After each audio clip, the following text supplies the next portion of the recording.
Trending this morning, high school football. First, it wasn't happening till spring. Then there was hope for a fall season.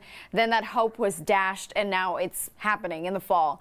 In a late-night decision, CHSAA approved a plan to allow football with restrictions 12 to 3. Field hockey, dance, and cheer are also back to fall. Now that it's official, how do you feel about it? Let us know by using the hashtag #MileHighMornings.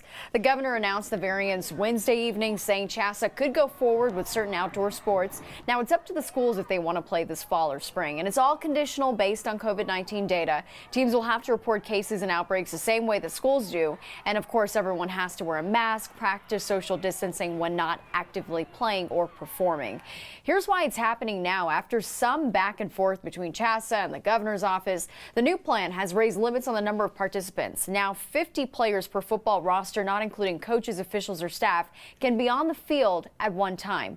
So how do you feel about the return of more high school fall sports? Looking at some of your reactions this morning, Christine says, can't believe it, and asks if this is real. Marie says that she had a senior that had to give up her graduation so players can give up playing for one season.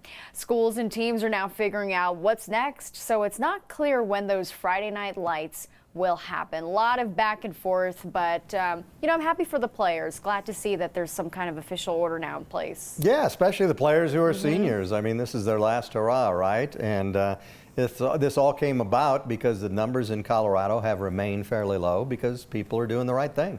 Yeah, and they work really hard, they train, and especially those seniors, like you said, Gary, they should not be punished. I know last year didn't get to walk, but they should get to play sports, I think. Yeah, and it makes sense. It's kind of like, I liken this to, working with my little kids.